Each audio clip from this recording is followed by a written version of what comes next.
and gentlemen, welcome back to the GSL Code A. This is the second round, sort of called the round of 32, but it's easier to think of it in terms of round numbers. This is the second round.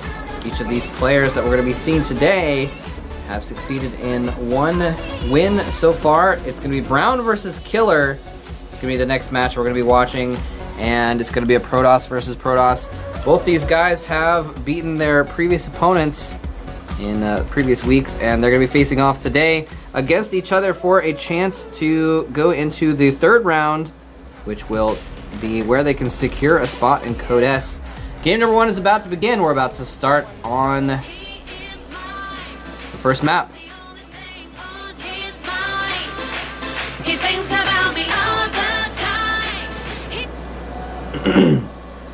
Alright, sorry about that. And up here at the top right, our first Protoss player. He has moved around teams a little bit lately. He is now known as Complexity Killer. And down here at the bottom left hand of the map is our player from the team Slayers. He is Slayers Brown, who is inappropriately playing as the red Protoss here today. And this is going to be hopefully an interesting matchup. It's all going to come down to what Killer can bring to us today and what Brown is capable of. Looking at their records, I mean, it's pretty obvious that Killer has struggled with Protoss versus Protoss. We'll just put it that way. We'll put it a little bit lightly, a little bit nicely there. He has a horrible record. He's like 3-10. He is basically, you know, when he's run up against, I remember when he and Huck met in the GSL, Huck was known for having very bad Protoss versus Protoss also, and so was Killer, and Huck actually managed to beat Killer, so that's how bad Killer's PvP was that he lost to the other bad PvPer, although Huck's since then greatly improved his Protoss versus Protoss. Anyway, so Killer, yeah, not too confident in his PvP, and most recently, of course, was his match against Parting, which happened just last season in Code A. And in fact, that's what ended his Code A run last season, because he lost pretty badly. I remember the last game of that match, he tried to go for a Nexus first on, why am I forgetting the name of that map with the expansion that you have kind of behind your main. Tried to go for a Nexus first and then wall off on the top, and he just didn't play it very well at all. And Parting, who had gone for a rush build every single time, or a pressure build I should say, every single time, was able to just run up his ramp and kill him basically. So it was not pretty at all. So hopefully Killer will have better luck in this set and be able to play better for us. Now, yeah, I mean, he's coming off of a win against Shikwa, by the way, in Code A this season.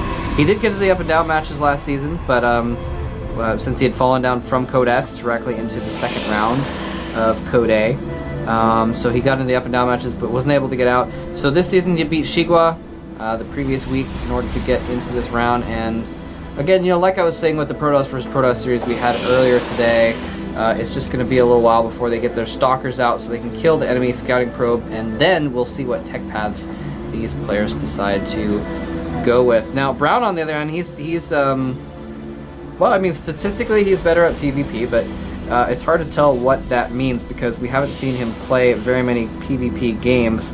You know, he only has 5 on his record, so he's 3-2, so that's not too good or bad. But most recently, he actually beat, in the first round of Code A for this season, he beat Lure, another Protoss player, in the previous round. So if that's any indication, then Brown is probably going to have better PvP. It's going to be up to Killer to step up his game here. Killer going for 3 gateways, and he's just powering up off those 3 gateways. We're going to see 2 more gateways adding up to 3 for Brown as well. So pretty much mirror builds here for both players. And it's a little surprising. I would have expected actually to see Robotics Facility or Twilight Council of at least one of them after things cleared out. But it looks as if we're going to see some 3-gate pressure from Brown. He's going to put a pylon down outside of his opponent's main base and have that ability to warp in units to rally them closer. Probably want to keep that probe around and make the pylon even closer as he does move in further, although of course he may not want to just yet because he doesn't know if he's going to be going to kill or anything like that. And it probably won't be able to because it's 3-gate versus 3-gate. And the sentry on the ramp is going to mean that Killer is just fine. Look at this, being really cautious, even getting a second sentry in addition to some more stalkers there. So yeah, but it looks like we are going to see Brown getting aggressive here. He cut probes at 23. He is not, well, now he's producing more probes actually, so he's definitely not all in this situation. Loses the Zealot and just decides to back out there for now as he scouts around the map with his probe. Just wants to put pylons around the map just randomly and scout around randomly as well, just to make sure he knows what's going on. Anyway, so here we have a little bit of an expansion. He's forced him up his ramp, so Brown says, alright, well, if you're playing defensively, I'm going to play defensively in turn and get my expansion going. And that's exactly what he's done. Now he's going to have the defender's advantage. He's also building a robotics facility so he can get out. Probably he's going to start with an immortal, I would imagine, actually, since he's going to want to have a little bit of extra firepower on his side to defend against these stalkers, which are now coming across the map. And again, he does have the 3 gateways. Blink has just begun for Killer, so he's going to try and go for Blink Stalkers, but the Blink is nowhere near done, so if he wants to get anything done, basically Blink is going to finish about the same time that he starts getting a lot of mining done with that expansion. He's just going to sacrifice this pylon since he doesn't want to engage there, and that's a little strange that he decided to do that because he's got an even amount of units. He could have fought that and possibly held that off, but instead cancels the expansion, loses a pylon. I think a little bit over timid by Brown, actually. Well, I mean, he had a couple less stalkers, 5 stalkers to 7, but he did have an extra sentry and he had a zealot. So I don't know. It would have been close, but he decides to just sacrifice that. Usually, you see players will fight for that, especially if they have the defender's advantage. They can get another round of warpins in. Now that he has this immortal, he is definitely going to be in charge of the situation. Though he needs to be careful. Though, look at this. He's trying to get some shots off on those stalkers, but he doesn't want to get it too far down because then he'll just focus down that immortal. Zealots running in, they were warped in over here to this pylon. Running in to try and do some damage and some scouting as well. And he does get some good scouting on. He sees, sees the Twilight Council researching and sees the robotics facility, the extra gateway going down. He most notably got very far back. He can be pretty confident that there's not. I'm sorry, I missed a little bit of battle going on here. He tried to move down the ramp. Force field went down. Force fields go down from Brown, but he has Blink upgraded now, so he can actually blink back if he wants to. There he starts blinking him back. Very nicely done. He's going to corner that injured stalker and finish it off. And once again, the Brown is not going to be able to move down his ramp, but he really wants to right now because he knows he has a little bit of an advantage with the robotics facility. He's now pushing down. The sentries get really jacked up and finally finished off. Goodly, nicely done there by Killer, polishing off those very injured sentries, not letting them live before he blinked out with his stalkers. And now this time the tables have turned and Killer has his expansion mining, and it's his turn to just kind of defend while Brown decides to put some pressure on. Now the Dark Shrine was put down after those scouting zealots were killed off, and so we're going to see Dark Templars here very soon. And the thing is he's just produced an observer. He just has the one observer though. Wait, who did make that observer? Actually, yeah, no, okay. So Brown does have an observer somewhere on the map. I'm not sure where exactly it is, but oh wait, I'm sorry. I'm actually got confused. I thought it was Killer's DTs, but it's actually Brown's DTs. Brown has gone up that tech path in the background, and here he is moving in. The force field goes down, blocking those DTs from getting up in the main. The observer and the stalkers corner them. Nicely done. Very, very well done. So that would explain why. Well, I don't. Yeah, that was kind of strange.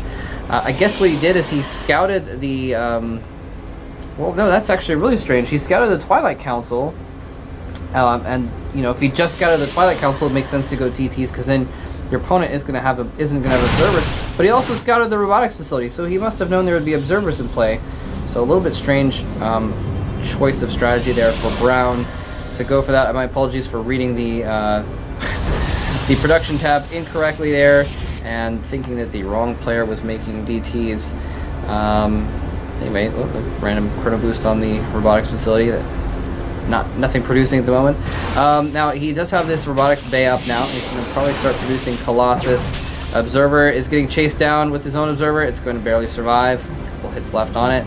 And yeah, Colossus is starting to be produced, and he's going to be able to get ahead in the Colossus count because as you can see, the robotics support bay of Killer is behind, but look at this right there. That is a second robotics facility. He's going to be producing double Robo Colossus, double Robo all the way, whereas there's only going to be a single Robo production from Brown, and that's, I think, going to give an advantage to Killer, depending on how things play out. It's going to depend on the composition that he goes for. Another DT, whoop, another DT kind of sneaking around the map, trying to get some damage, get some scouting done at the very least.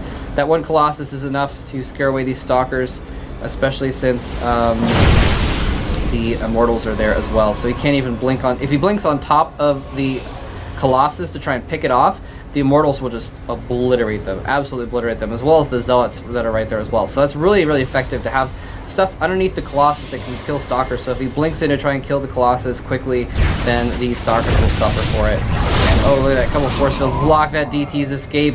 He's going to go down. Did he see the 1-1 upgrades? He did not see those two forges. And wow, that's actually going to be really huge. He's going to have 1-1 and Thermal Lance and double Robo Colossus. He is just really, I mean, the reason he can afford to get away with this is because he had his expansion up and running faster. And so he's just got more money. And as a result, he can get more supply. So despite the fact that he's teching more, he can remain even in army supply. And, oops. Oh, sorry, wrong one. He can remain even in army supply and still be able to match army despite having the better economy and the better tech. And look at this, even trying to sneak this third base down here at the bottom as well. Very nice. And a random Zealot running around. Let's see, where is the OA? Sorry about that. I forgot what the army supply tab was. There we go. Yeah, actually a better army supply going on for our player from Complexity Killer. So yeah, this is going to be really, really good for him in the long run. Now there is a moment here where Brown has a superior Colossus count.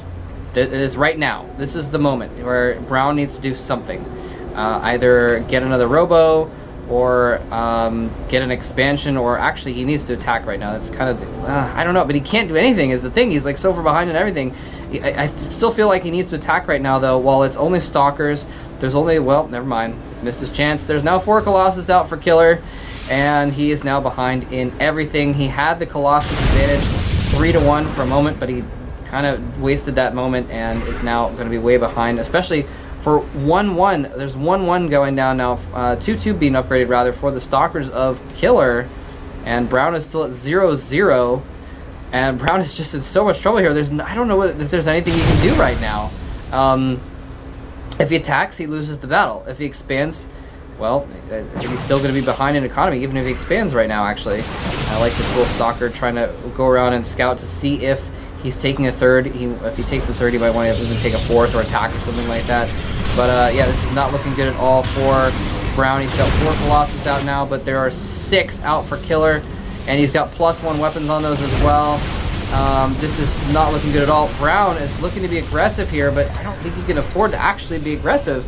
Templar Archives just finished for Brown, and he's going to make some high Templar, which is a little bit strange. I don't see where they are, actually. Are they up here? Are they up here? I don't see where those Templar went. But anyway, he's going to make those into Archons, I guess, and have some Archons for his army. And this is it. This is his one chance. Brown's one chance.